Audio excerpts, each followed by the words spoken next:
All right, let's talk about Nottingham. Now, you might know it for its legends, but its real story is even more fascinating. It's a story of evolution, one that's literally baked into the ground it stands on, from ancient sandstone caves all the way to the tough challenges of modern growth. So get this. Before it was Nottingham, it was Snottingham. I'm not kidding.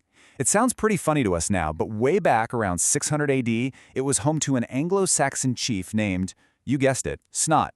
So Snottingham wasn't an insult, it just meant the homestead of Snot's people. What a beginning, right? Okay, so how on earth do you go from a place named after a chief called Snot to becoming a major modern city? Well, it turns out Nottingham had a few secret weapons right from the get-go, things that were just part of its geography and its history. I mean, just look at this timeline for a second. It's a pretty wild ride, right? You're talking about a tiny Anglo-Saxon settlement, which then becomes home to one of England's oldest pubs, then gives birth to a global brand like Boots, all leading up to its status today as a regional powerhouse. It's a story of constant change and reinvention. You know, from the very beginning, Nottingham's location was kind of like it won the geographical lottery.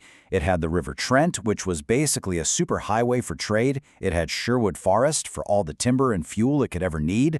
But the real game changer, the thing that makes Nottingham so unique, it's the soft sandstone it's built on. That geology didn't just shape the land, it shaped the city's entire identity. And here's a perfect example of that sandstone in action.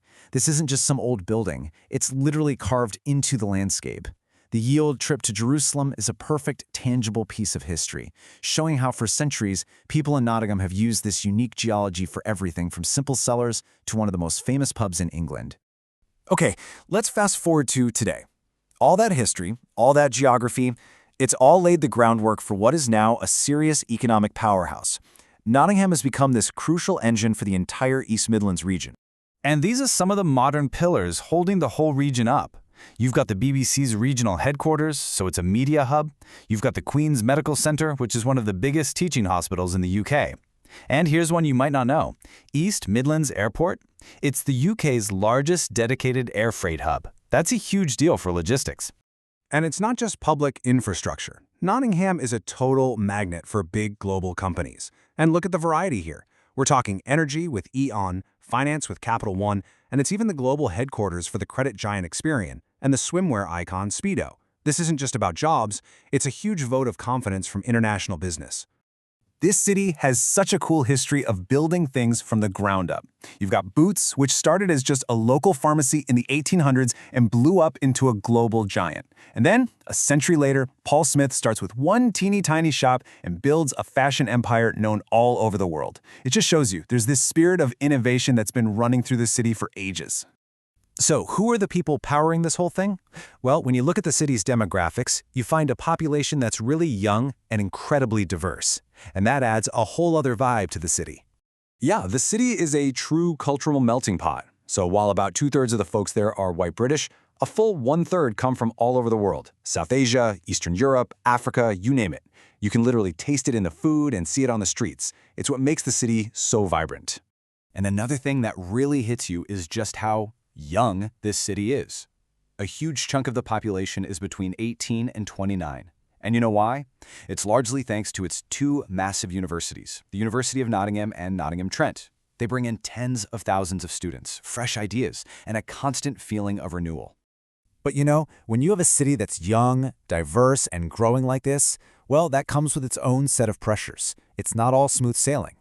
Like any big city, Nottingham is dealing with some pretty serious growing pains.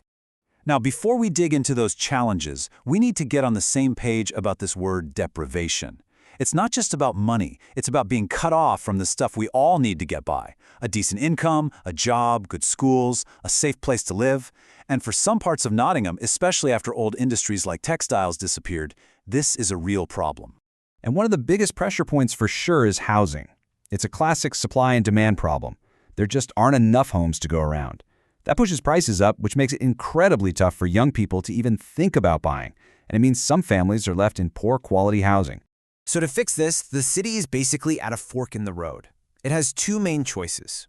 It can build on what are called brownfield sites. That's land that's already been used, like old factories.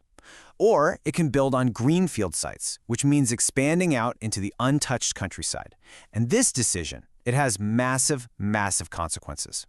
Because when you choose to build on those greenfield sites, you kick off this chain reaction called urban sprawl. It's a domino effect. The city pushes out, and natural habitats get paved over. People live farther away, so they have to drive more. More cars mean more traffic jams, more noise, and more pollution. You might solve one problem, but you end up creating a bunch of new ones. And really, this brings us right to the heart of the matter for Nottingham today. How does a city with such a deep and incredible past, a city literally carved from the rock beneath it, build a future that's sustainable and fair for everyone? How do you grow without losing the very soul of the place? That's the tightrope it's walking right now.